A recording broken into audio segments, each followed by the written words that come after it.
part.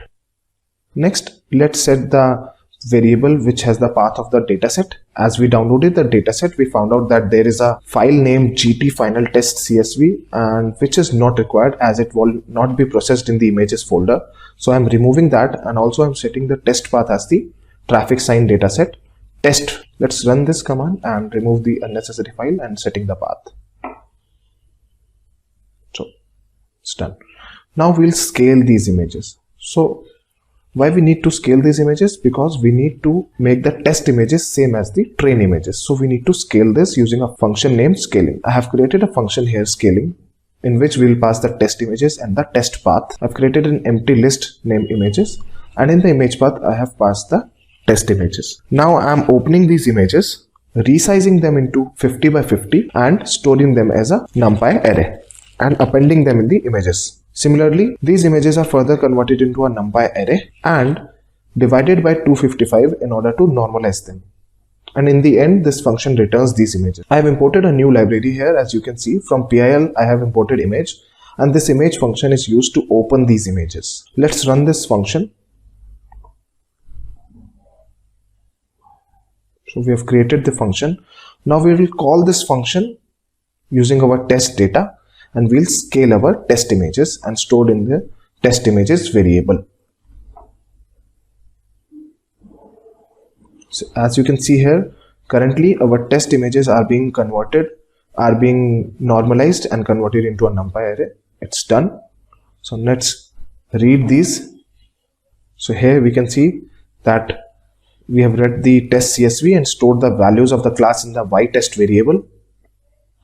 Next, we will see the prediction. We'll use the model.predict classes on the test image. So next, we will store the class's name, the labels, into a variable named all labels, so we can use them for further prediction. I have taken these from Kaggle and stored them into a variable named all labels. As you can see here, we are storing all the labels. Let's run this and store these labels. So our labels are stored. So the important part here is now we will visualize the test image. Now let's visualize the test image.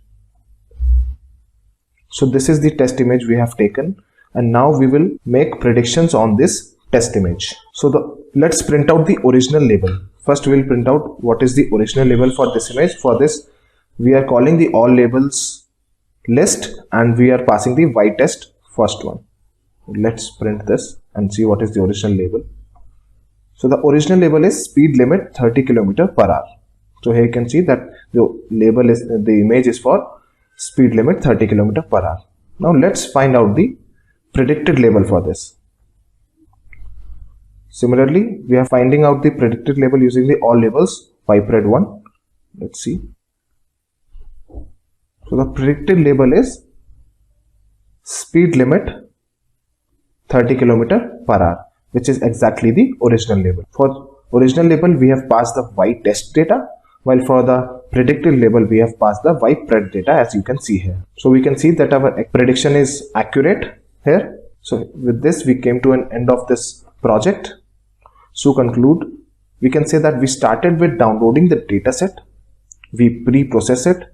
In pre-processing, we see how we can convert the data into a NumPy array and normalize it by dividing it by 255. After that, we created the model.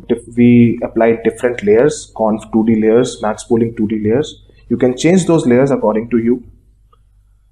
After that, we make out some predictions on this model, and we found out that the predictions we done are accurate. So during pre-processing, we found out that this dataset has 43 classes.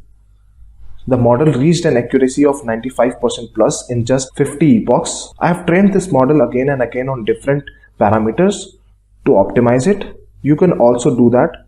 You just need to hyperparameter tune this model and reach a higher accuracy. Also, we saw that this model is showing some overfitting. So in order to reduce the overfitting, you can go for dropouts and regularization. You can check out the Keras documentation for dropouts and regularization to apply that. The scope of this project is that this model can be used in self-driving cars, which will enable them to automatically recognize traffic signs. Similarly, the driver alert system which alerts the driver inside the car and will help them and protect them by understanding the traffic signs around them. Thank you.